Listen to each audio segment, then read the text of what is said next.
ल यो म चाहिँ हजुरहरूलाई चाहिँ संरक्षण क्षेत्रको बारेमा चाहिँ कसरी याद गर्ने भन्ने बारेमा चाहिँ ट्रिक साथ सिकाउन गइरहेको छु।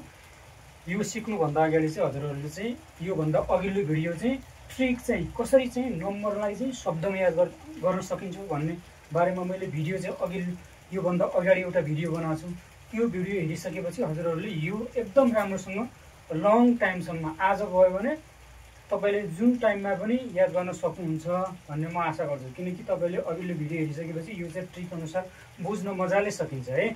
अब म चाहिँ यो ट्रिकमा चाहिँ अथवा संरक्षण क्षेत्रको स्थापनालाई चाहिँ कसरी चाहिँ लङ टर्मसम्म चाहिँ शब्दमा याद गर्न सकिन्छ भन्ने बारेमा चाहिँ म हजुरहरूलाई चाहिँ यो बुझाउन गइरहेको छु। अब फर्स्टमा चाहिँ अन्नपूर्ण संरक्षण क्षेत्र। अब अन्नपूर्ण संरक्षण क्षेत्रको स्थापना 2049 मा भएको छ। अब यसलाई चाहिँ हामीले शब्दमा कसरी याद गर्ने भने चाहिँ जस्तो मैले रवि लेखेको छु यता। अब यसलाई याद गर्दाखेरि चाहिँ सिधै रवि याद पनि नहुन सक्छ। अन्नपूर्ण, अब अन्न भनेको खानेकुरा हो, पूर्ण भनेको अथवा भरि खानु भन्ने बुझिन्छ मानौ। यसरी छुट्टै छुट्टै शब्दलाई चाहिँ भन्दाखेरि चाहिँ अब अन्नपूर्ण, अन्न रवि पूर्ण खा, पेट भरेर खा, भोकै नहोस् भनेर याद गर्न सकिन्छ।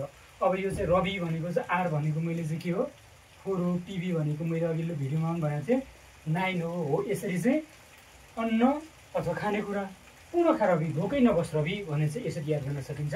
यो चाहिँ आर भनेको यो तपाईँको आर भनेको 4, पिबी भनेको बी भनेको 9 यसरी याद गर्न सकिन्छ। अब कञ्चनजङ्घा है। अब कञ्चन भने चाहिँ हामी यसैले छुट्टै छुट्टै चाहिँ यो कञ्चन अनि जङ्घालाई चाहिँ छुट्टै छुट्टै चाहिँ शब्दमा भन्छौँ कञ्चनजङ्घा। अब तपाईँको कञ्चन सानो बच्चा सम्झने, कञ्चनलाई चाहिँ चङ्गा दिएर फकाउने होइन कि लोरी के गर्छ बच्चाहरूलाई लोरी सुनाउँछ नि, हो लोरी सुनाएर चाहिँ फकाउनुहोस्।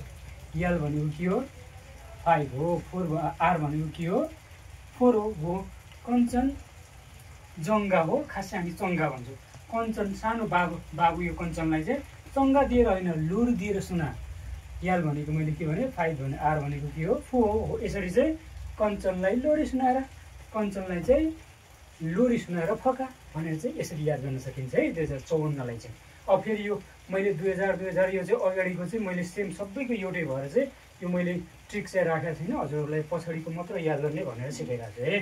अब चाहिँ मन नाच्नु संरक्षण क्षेत्र हो। मन नाच्नु भनेको मन नाच्नु अथवा मनलाई बिगार्नु भनेको यो आजकलको केटाकेटीको लीला चाहिँ,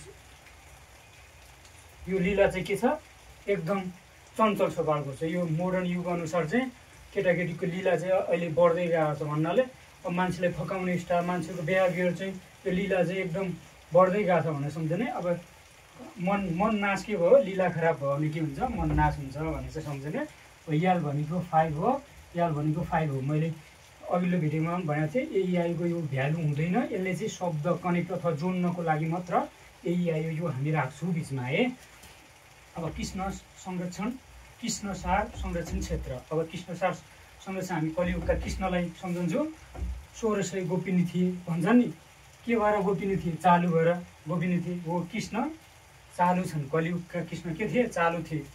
1600 एउटा गोपिनी पट्याए भन्ने पहिला कलियुगमा चाहिँ कृष्ण चाहिँ एकदम बाठा थिए, एकदम चलाक थिए, चालु थिए, त्यही भएर चाहिँ 1600 गोपिनी पट्याए भन्छन् नि हो। अब यहाँ हेर्नु त सिएच भनेको के भने त मैले यो चाहिँ 6 हो, यल भनेको 5 हो। अब यसरी 65 भनेर चाहिँ याद गर्न सक्छौँ। अब गौरी शङ्कर संरक्षण क्षेत्र।